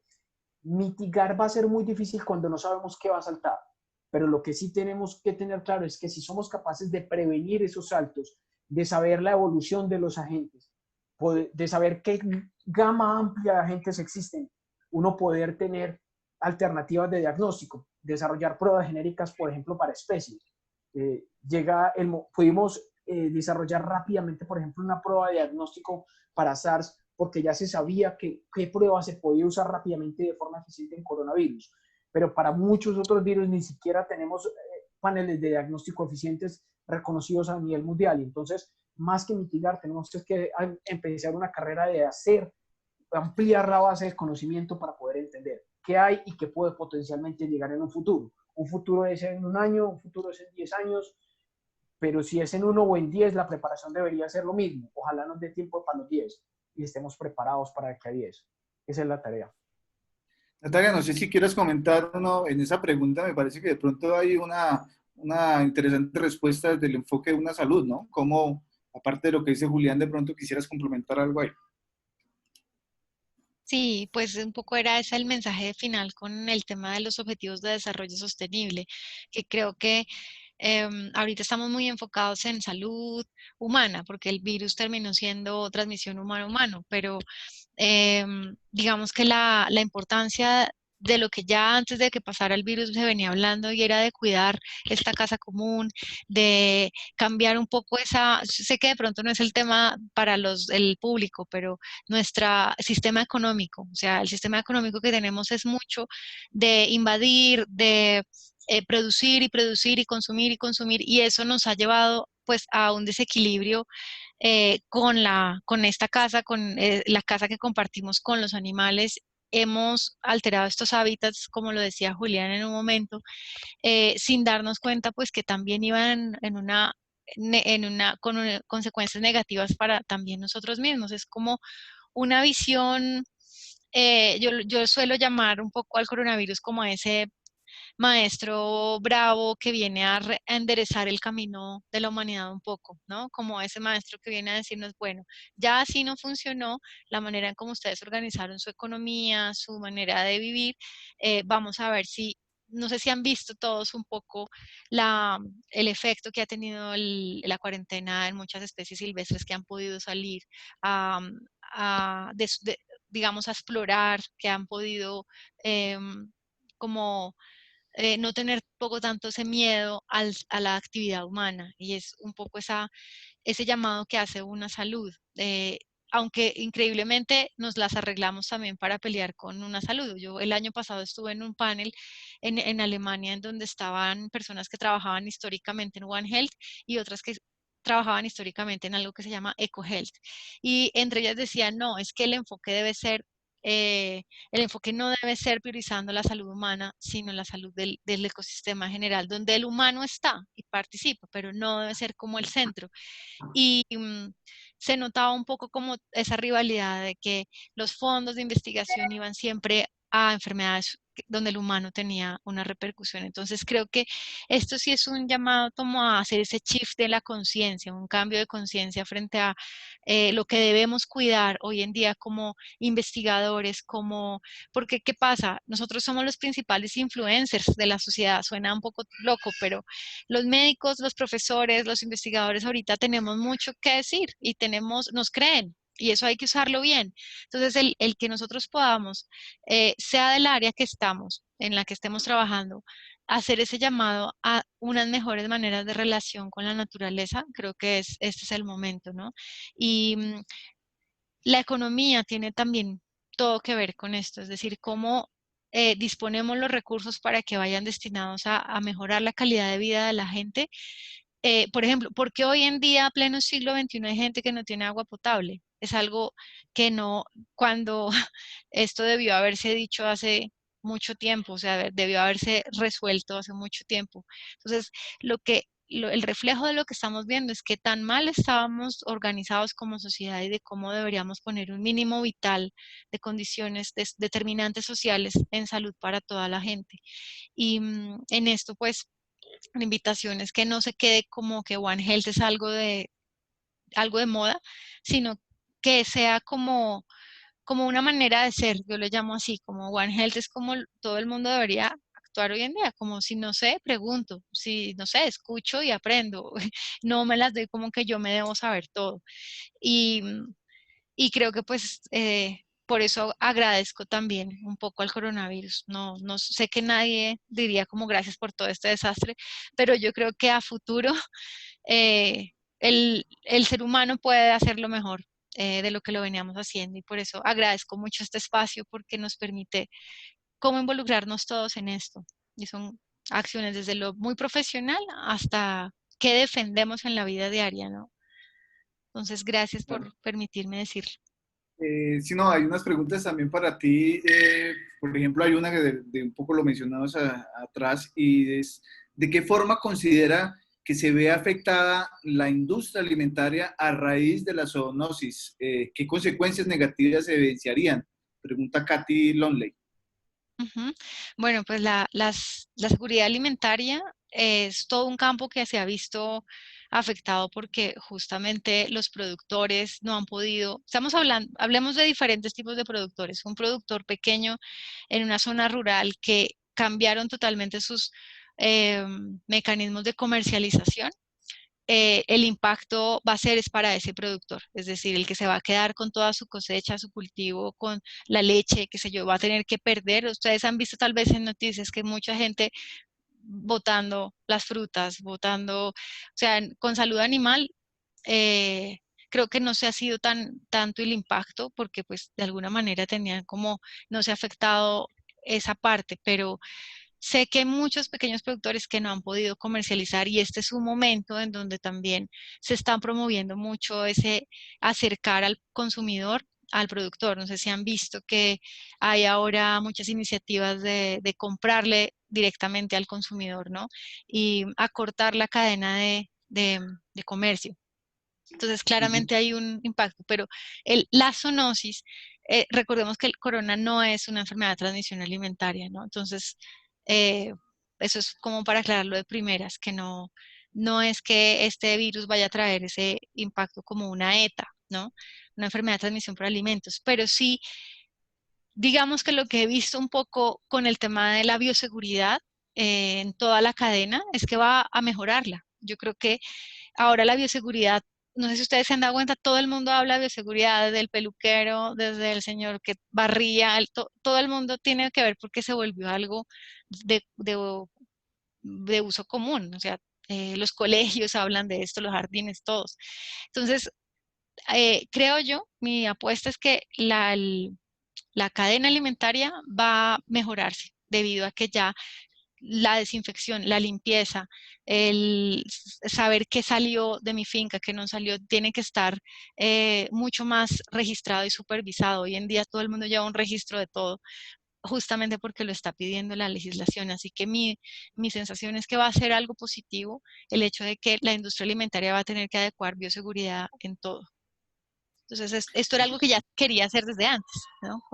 Sí, yo creo que, permíteme hacer un comentario, cuando nosotros Ujú, empezamos a trabajar con hepatitis, una de las experiencias, digamos, fue esa, digamos, aquí no se había identificado este virus en población porcina. Cuando lo identificamos hubo un revuelo muy fuerte desde la parte de los productores porcícolas porque venían trabajando desde hacía mucho tiempo para, digamos, poner sobre la mesa la carne de cerdo otra vez, ganarse un espacio entre el consumidor.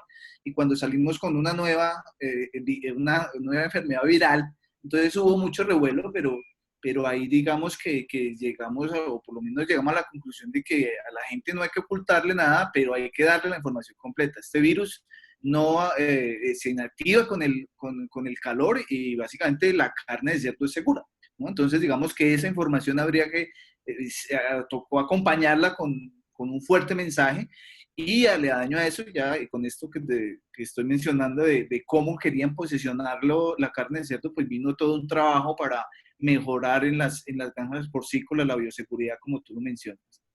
Eh, a ver, tenemos otra preguntita de Juan David León para Katy. ¿Cómo se podría trabajar el enfoque One Health en microbiología para los colegios? Precisamente, dice Juan David León. ¿Qué opinas? Para los colegios. Sí, sí. Pues yo lo extendería para todos. Me parece que hay un papel también en la profesión y en la enseñanza de la microbiología que podría ser para las dos cosas. ¿Qué opinas tú? Bueno, pues digamos que cuando estaba preparando, cuando sabía que, digamos, el público de esta conferencia eran, pues la mayoría son microbiólogos, ¿verdad? De todo, Es, sí. es de varios. Bueno, digamos que uno creería que solamente One Health aquí aplicaría el tema de diagnóstico y de cómo logramos acercar, digamos, la fuente del dato a ese diagnóstico, es decir, a ese paciente que está en la sociedad y cómo llegamos a mejorar ese acercamiento y de que la gente cambie la baja percepción del riesgo que tiene sobre muchas zoonosis. Si yo les digo, soy hija de médico y mi familia es de médicos y yo cuando les hablo de zoonosis, que es de lo que hablo desde hace 20 años, ellos todavía creen que no, esto no le da a la gente, si hasta ahorita que es que dicen, realmente sí hay una interfaz, ¿no? Los médicos tienen todavía también una baja percepción de que las zoonosis no son tan importantes. No sé si es porque en la academia no les hacen tanto énfasis en estas enfermedades. Ahora ya va a ser diferente. Pero creo yo que mucho de lo que puede hacer un microbiólogo es justamente poner en la mesa eh, la necesidad de que estas enfermedades se vuelvan relevantes, porque para muchos de nuestros países son enfermedades olvidadas, son enfermedades, a excepción por las emergentes que estamos hablando hoy, las zoonosis son como algo que le pasa solo a gente que está olvidada y pobre, remota, y resulta que no. Nosotros tenemos zoonosis por muchas fuentes, entonces creo que esa parte educativa, si nosotros unimos la microbiología con la educación, con el cómo, y también un poco el hecho de que no solo hay microorganismos maléficos o patógenos, hay muchos microorganismos que ayudan a que la vida humana sea posible, ¿no? Y que son benéficos. Entonces creo que es como se me ocurre en ese momento algo que me pasó hace muchos años cuando fui por primera vez al CDC en Atlanta, que la primera entrada era entrar al museo en donde te enseñaban eh, cazadores de virus y de cómo la vida humana dependía de los gérmenes y de toda esa relación, esa interfaz. Y esto fue hace 20 años. Y el año pasado que estuve en Alemania, que les conté de ese evento, eh, donde estuve en ese panel, el Instituto Robert Koch, que es el Instituto Nacional de Salud de Alemania, tiene ya un museo de One Health, de la interfaz humano-animal-ecosistema. O sea que si hay aquí un microbiólogo interesado en educación, crear museos sobre esta relación y esta interdependencia para educar a la gente sobre estos temas. Hay museos de pinturas, de esculturas, ¿por qué no un museo de este tipo de temas? ¿No? Y obviamente trabajar con la política es algo que a nadie le gusta mucho, pero tenemos que ser consultores o advisors, como, sí, ¿cómo se dice? Consejeros de la política pública, o sea, hacer alianzas con las personas que trabajan en el sector público para que ellos también necesitan de ese acompañamiento sobre cómo informar mejor esa toma de decisiones. Entonces, tenemos muchos espacios. Se me ocurren estos dos. Bueno, otra preguntita por aquí que aparece de uno de los participantes de Milena. Nos preguntan, buenas tardes, quisiera preguntar, ¿qué institución a nivel de Colombia está encargada de hacer vigilancia epidemiológica activa en animales silvestres in situ? Gran pregunta. ¿Tiene que ver de pronto con eso que mencionamos, Yo, ese divorcio en la comunicación? yo sí, yo creo que con miedo de dejar por fuera alguna de las instituciones, yo creo que hay un vacío en quién hace vigilancia, ¿sí? Y creería yo que las especies de fauna silvestre in situ no se les hace vigilancia epidemiológica en Colombia de enfermedades? Por dos razones, y yo voy a tratar de aclarar un poquito. La fauna in situ se conserva en Colombia y en este caso es el Ministerio de Ambiente, Desarrollo Territorial y la Diversidad de Bosques y Sistemas Ecosistémicos quien se encarga de asegurar que hay una conservación de esas especies en su estado natural. Y por ende, entonces, no se hace una disrupción de ese ecosistema para ver qué sucede, a no ser que haya, digamos, que algún proyecto de investigación que solicite los permisos, tanto de muestreo como de acceso a recursos genéticos, para poder acceder a esas muestras en fauna silvestre en condiciones in situ. Las otras dos entidades que hacen vigilancia activa, o las otras dos que hacen, o las que hacen, es el ICA, que es, digamos, que el brazo armado del Ministerio de Agricultura, se encarga de hacer la vigilancia de enfermedades de impacto en la producción. Y está el Instituto Nacional de Salud como el brazo armado del Ministerio de Salud, que se encarga de hacer la vigilancia activa de las enfermedades que afectan a la población humana y las que, en su caso dado, como el virus de la rabia, son de origen en caninos y felinos domésticos y pueden llegar a afectar a los humanos. Pero el resto de especies, por ejemplo, si ponemos en una burbuja a los perros domésticos, pero no, con enfermedades no rabia, tampoco tienen quien les haga vigilancia activa, porque no hacen parte ni del sistema productivo para que los vigile el ICA, ni del sistema de que afecta a la salud humana para que los vigile el Instituto Nacional de Salud, ni son fauna protegida para que los vigile el Ministerio de Ambiente. Entonces, esa pérdida de competencias en muchos nichos hace que no haya quien. Y en el caso de fauna silvestre in situ, incluso no hay permisos para entrar a muestrear especies solo por hacer vigilancia. ¿Sí? Es muy difícil conseguir un permiso de caza para investigación o para acceso a recursos genéticos solo para ver qué hay. En Colombia la legislación es muy restrictiva en esos casos. Yo digo restrictiva, algunos ámbitos dicen que es muy protectora, muy conservacionista, eso depende de la mirada, pero no hay una entidad que se encargue de eso y por ende en Colombia hoy no hay quien haga esa vigilancia. No porque no se quiera, porque yo creo que somos muchos los equipos de investigación que hemos intentado o que hemos tenido interés de hacerlo, sino porque no hay una herramienta legal que cobije ese sistema. Entonces, ¿qué podemos hacer? Por ejemplo, vigilancia de las especies que entran por tráfico ilegal, que entran a los centros de atención y valoración, que son recibidas como animales que estaban en tráfico y fueron recuperados, y en esas especies sí podemos hacer vigilancia. Y en ese caso, digamos que es más desde la academia que se preocupa por eso, que desde las entidades, porque ninguna tiene la competencia legal para hacerlo. Por ejemplo, hay trabajos muy bonitos de búsqueda, por ejemplo, animales atropellados y de vigilancia en esos animales que ya son decesos por atropellamiento o por tráfico ilegal y búsqueda activa de agentes en esos individuos para poder saber que está circulando en condiciones naturales. Pero esa pérdida de competencias de la que hablaba Natalia, que un gremio no se habla con el otro, nos deja muchos baches y nos deja la fauna silvestre colombiana por fuera de todos. Ok, yo hay una pregunta que ustedes creerían pertinente entonces delegarle esto a una sola institución, digamos, ¿podría ser eso una solución o de pronto más bien no sería pertinente? No sé. Nata, tú que eres más política, ¿me ayudas? Tú dices, Jorge, delegarle la vigilancia a una institución, dices, de Sí, animales silvestres. No. Todas estas cosas que fíjate que hay una para animales de compañía, otras para una son del ICA, el otro son de otra cosa. Entonces, no sé, si era una sola institución que haga todas estas vigilancias, ¿sería pertinente? Bueno, No. esa está muy chévere como una pregunta activadora de discusión, porque cuando hablamos de, por ejemplo, un país que tiene un sistema de vigilancia enfocado en One Health es Italia, y no necesariamente porque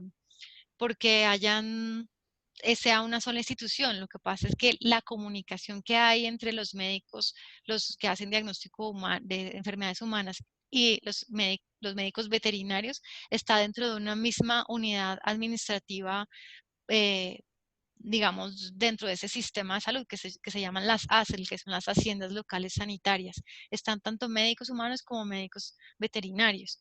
Entonces, es una cuestión casi que de organización del sistema político de un país, pero no creo que necesariamente tenga que ser una sola institución, sino que hayan mejores mecanismos de comunicación y de asignación de recursos. ¿Sí? Por ejemplo, el Plan Nacional Decenal de Salud Pública en el momento en el país es muy One Health, porque uno ve que tiene 8 dimensiones y esas 8 dimensiones están involucradas todas las enfermedades y en teoría esas 8 dimensiones están para trabajar conjuntamente en cada territorio. Pero mucha gente no se siente, y eso es algo que es cultural, mucha gente no se siente llamada a hablar de salud cuando hace parte del sector de desarrollo o de educación, ¿sí? Y eso nos lo decía mucho en varios conversatorios que hemos hecho. Los alcaldes y los secretarios de salud dicen, yo llamo a una reunión del Plan Decenal de Salud Pública y solo me llega el de la Secretaría de Salud cuando es algo que es de todos los sectores. Es una cuestión como de educación y de hacer una revisión de cómo funciona también nuestro sistema, si está siendo operativo. Yo creo que uno de los puntos que nos ayudaría es hacer una evaluación de los programas. Nosotros en Colombia no hacemos evaluación periódica de los programas de control de enfermedades. Seguimos haciendo las mismas cosas indefinidamente por años, ¿sí? Y el no saber si está funcionando o no, por lo menos económicamente, hace que no tengamos evidencia de que hay que mejorar un poco esas lecciones aprendidas que yo decía. Es como una buena práctica que habría que hacer. ¿Qué pasa? Está funcionando el sistema de control de rabia, el programa de control de brucela, el programa de control de encefalitis. Al no hacer evaluaciones, no sabemos si lo estamos haciendo bien. Yo creo que es algo eh, que en la medida en que se vaya dando estas discusiones, que ya en el Ministerio de Salud se empezó a hablar de esto y nos están apoyando mucho a los que estamos hablando de estos temas, porque no es que la gente no quiera tenerlo, ese enfoque, sino que no hay cómo administrativamente llegar a hacerlo, ¿sí? Entonces es lo que decía Julián, es como una barrera que se puede romper, o sea, se puede cruzar esa limitante, pero el darla implica discusiones de recursos, de presupuestos, en esta construcción del plan de integral integrado de zoonosis que les contaba el 2016, la hicimos con la Universidad de La Salle la OPS y el ministerio. Y tuvimos reuniones en donde estaba la señora que representaba el ministerio, la doctora que representa el Ministerio de Ambiente en todo lo que es zoonosis. Ella decía, soy la única del ministerio que representa todo esto. Entonces imagínate, ella por más de que quisiera estar en todas las reuniones que hablaran de estos temas, no podía dividirse en todo lo que le tocaba hacer. Entonces es una decisión también presupuestal. Ok. Gracias, Natalia. Mira, hay otra par de preguntitas ya para ir finalizando. ¿Por qué en Colombia no ha sido efectivo y ha sido difícil la aplicación de los conceptos de una sola salud y a su vez el control y estudio de algunas zoonosis? Nos pregunta Juliana González. Digamos que lo dije durante como toda la presentación un poco, es la división, digamos, de la salud o sea, hay algunas cooperaciones como en rabia, como o sea, nuestra estrella, zoonosis estrella de vigilancias históricas ha sido rabia. Y aún así tenemos estas dificultades que es de estar totalmente segmentado y fragmentada las actividades. Yo creo que es desde el origen, lo que te decía, lo que se estaba hablando ahorita, desde que las actividades no se hacen evaluaciones periódicas y no se ve cómo se podría hacer mejor. El hecho de que ya haya habido un ejercicio de priorización de zoonosis con enfoque One Health el año pasado, por el liderazgo del Instituto Nacional de Salud, eso ya habla de que hay un cambio. Entonces, yo no creo que no se vaya a dar, sino que se está dando lentamente. Y esto tiene que ver con que mucha más gente hable de esto, con que lo exijamos también como gremio, con el hecho de no estar 100 años atrás en la historia de cómo se controlan las enfermedades. Si ya varios países han dado resultado de que es mucho más, se optimizan los recursos, se generan más ganancias en el conocimiento con enfoque One Health, es cuestión de hacer ejercicios pilotos y comenzar. Así que el por qué no se ha hecho es básicamente por conformismo un poco de cómo están estructurados los ministerios y la misma legislación. Esta mañana como con Julián también hablábamos de que nuestra legislación en zoonosis es del 86. El país era diferente en el 86 y se está tratando de reformar, pero no es tan fácil reformar las normas en nuestro país, es curioso. Pero una vez lo hagamos, yo creo que es un proceso lento, pero se está dando. Y por eso digo yo, la pandemia llegó a ayudar a que ese cambio cultural se dé, a que trabajemos conjuntamente y que, por ejemplo, el ministerio ya sabe que tiene que hacer un abordaje así y lo está promoviendo con rabia, pero sé que también con otras enfermedades zoonóticas. Y también un poco la iniciativa y el liderazgo de las universidades. Por eso me parece tan importante participar en esta conferencia y por eso invito a la Universidad de Antioquia que también asuma ese liderazgo en el norte del país, ¿no? Que generen su grupo One Health, que empiecen a hacer iniciativas en este sentido desde la academia, a apoyar a las secretarías de salud.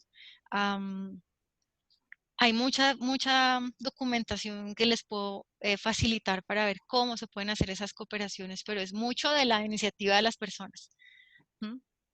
Sí, Natalia, muchas gracias. A propósito de eso, precisamente con Julián y otro grupo de personas de otras universidades hemos venido promoviendo foros de zoonosis. Hicimos uno el año pasado y estamos ya hablando, pues, a ver cómo podemos entonces hacer esta parte para este año. Entonces, ahí estamos adelantando estos foros que me parecen muy interesante y sobre todo con este par de perspectivas que usted nos da.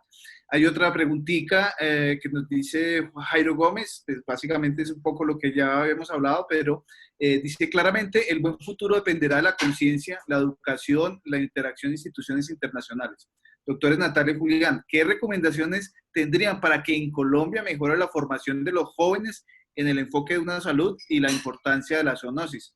Es ahí otra distinta aparte de la educación y del museo, por ejemplo, que nos decía Natalia, ¿qué otras cosas habría por ahí?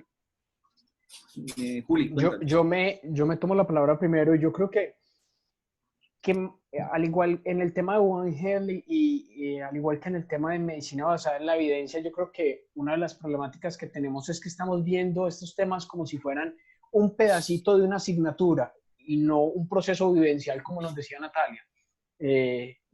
La visión de una salud no debería ser como se ha pensado, es que en el curso de epidemiología que les cuenten de una salud, como una herramienta, no.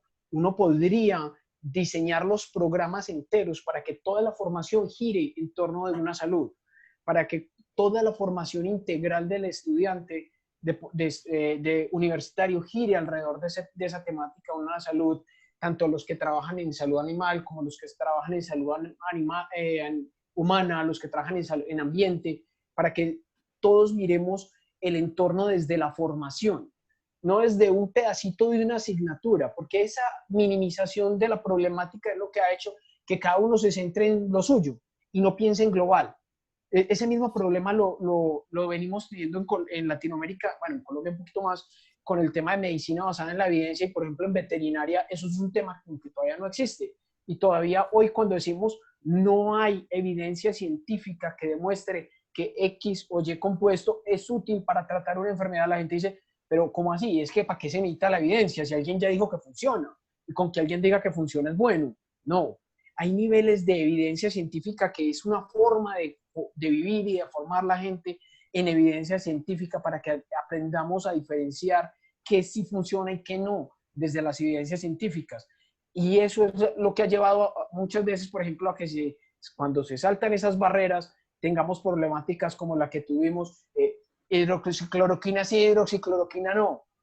¿Sí? Entonces, ¿sí o no? No, es que decíamos que sí, y porque entonces alguien la recomendó, pero cuando por fin salió la evidencia científica, la respuesta es no funciona.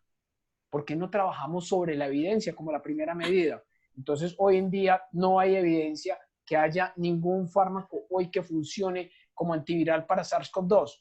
Eso es lo que nos dice la evidencia. No, que es que hay otras herramientas que sí, se puede empezar en distintas estrategias, pero hoy no hay ninguna evidencia científica que demuestre eso. en el mismo orden de ideas, si somos capaces de formar gente que tenga ese pensamiento crítico para entender las evidencias, para exigírselas a los tomadores de decisiones, para exigirla en su diario vivir, que somos capaces de formar gente que piense en que las enfermedades no son de X o Y, sino que son de todos, que todos cohabitamos este mismo ambiente y que unos los estamos acabando más que otros, y que esos que estamos acabando los hábitats tenemos que ponerle un freno a eso o sufrir las consecuencias, no vamos a ser capaces de salir. Entonces, para mí el llamado es a la formación integral de los profesionales, y si se quiere llevar a los colegios, mucho mejor. Que se entienda que la problemática es de todos y no solo de unos aislados, y después en el cruce de cuentas vemos entonces qué hacemos.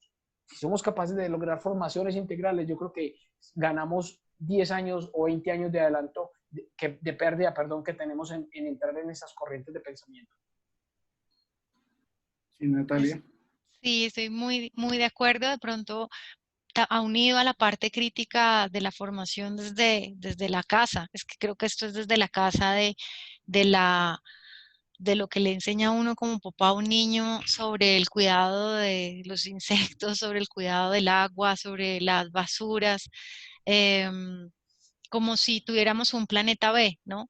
Sé que muchos, no hay planeta B. O sea, los niños sé que también, pues yo digamos que tengo este abordaje también desde lo del colegio de los niños, es porque he vivido en el campo, en un sitio en Boyacá, que es Villa de Leyva, y me doy cuenta la diferencia de cómo crece un niño valorando el agua, valorando la montaña, valorando los animales de la zona, a un niño que crece en la ciudad con las iPads y con toda la tecnología, y cómo la relación con la vida es diferente cuando ha crecido con esa información a cuando ha crecido valorando la vida. Y sé que en Chile y en Argentina los grupos de One Health de pregrado, digamos, de estudiantes de salud humana o salud animal de pregrado, están haciendo clubs de One Health en los colegios con niños. Entonces, One Health for Kids, ya hay una iniciativa así, porque finalmente es que los veterinarios y los médicos humanos tenemos que estar en defensa de la vida. Y nosotros somos como esa profesión de superhéroes donde le decimos al resto de la sociedad, hay que cuidar la vida, ¿no? ¿Cómo la vamos a cuidar? Así es. Eh, eh, Manteniendo ese equilibrio, respetando, cambiando, y es por eso yo hablaba del tema del capitalismo. O sea, si hay algo que nos enseñó un poco todo esto es que en el origen invadimos ecosistemas para consumirlos. Sí, aunque todo esto de que cómo fue realmente esa transmisión al huésped intermediario, pues está todavía en cuestión. Claramente sí ha habido una alerta mucho más grande en el bienestar animal. No sé si han visto una cantidad de grupos que han surgido de el bienestar animal para los murciélagos, bienestar animal para los animales silvestres, que antes nadie hablaba de este tema. Ahora es mucho más común decir, y les invito a que revisen un enfoque que es como un hermanito de One Health, que es One Welfare. Welfare es bienestar. One Welfare habla de no puede haber bienestar animal si la persona que está criando esos animales es una persona que no tiene seguridad social, que es maltratado, que no tiene sistemas de salud accesibles. Es decir, es como volver a dignificar la vida humana, animal y en la casa común. Entonces ahí tenemos toda la creatividad de quien hizo la pregunta. Le invito a que se imagine las 10 diferentes maneras y todas son bienvenidas, porque estamos creando un mundo nuevo. Esa es mi sensación. Como que nos hicieron reset y ahora la creatividad de todos es, a ver, creemos ahora sí en serio algo lindo. No sé, perdón que lo hable así, pero un poco es como que antes nos dijimos, creemos algo para enriquecer a solo unos pocos. Y así hicimos la tarea, pero ahorita creemos algo en donde todos podamos convivir y respetarnos mutuamente, y eso va a ser la moda. Así que quien hizo la pregunta tiene luz verde para crear algo, tiene luz verde para con su familia, en su barrio. Mucho se está hablando del empoderamiento de las pequeñas comunidades, o sea, que ya no se necesita como que alguien en la OMS nos diga qué tenemos que hacer, sino que nosotros como en nuestro colegio, en nuestro barrio, en nuestra universidad, hagamos esto, ¿sí? Y lideremos esto. El liderazgo va a venir es de abajo hacia arriba. Esa es mi sensación. Como la verdadera gobernanza de los territorios y de la salud tiene que ver con que la gente tenga ese enfoque crítico que Julián decía, no trague entero las cosas, pero también diga, puedo crear mi lugar, mi salud y mi comunidad de una mejor manera. Entonces, qué lindo poder llegar a este tema en esta conferencia, porque me hace pensar que la gente se está haciendo otras preguntas más allá de lo molecular. Así que gracias. Por supuesto. Bueno, hay un último comentario para cerrar. Juan David León dice, soy estudiante de biotecnología del Colegio Mayor, me encanta la conferencia, me gustó mucho, estoy muy de acuerdo, la divulgación científica es para todos, felicitaciones por el espacio. Yo creo que Juan David León me leyó la mente, eso es lo que había que... Todo fue un espacio muy bonito, muy satisfactorio, creo que tocamos puntos desde lo básico hasta lo humano y lo político y lo económico, que me parece que todo eso es un solo tema, como de pronto nos lo dice Natalia allí. Entonces, de nuevo, reiterarles las gracias, muchísimas gracias por haber participado en este encuentro y no sé si quieren unos minutos para cerrar. Natalia, puedes empezar y luego Juli.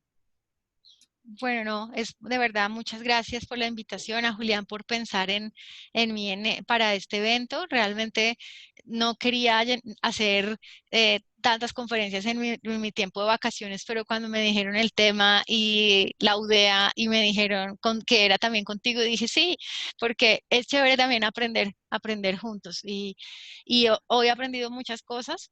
Creo que una de ellas es cómo hablar de los virus, eh, anclándolo en la vida también de todos los días y de cómo esa responsabilidad, esa corresponsabilidad como profesionales de la salud que somos, podemos transmitir eso en un lenguaje y en una manera que nos permita a todos tomar liderazgo. O sea, creo que esa es la palabra para mí que cierra este evento, como liderazgo que he tenido la idea en crear esto, poniéndolo con zoonoses virales, cómo llegamos a, a que estamos hablando de cómo vivir la vida, cómo tener vidas, formas dignas de coexistencia entre los humanos, los animales, los recursos naturales.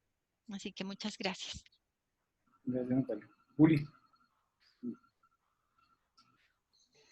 Jorge, no, muchas gracias a ti, a la escuela, a Natalia, por aceptar la invitación. Para mí estos espacios son crecimiento, es la forma de llegarle a la sociedad y de decirle que la academia está comprometida con que esto que estamos viviendo no vuelva a suceder, pero que también depende de todos en gran magnitud.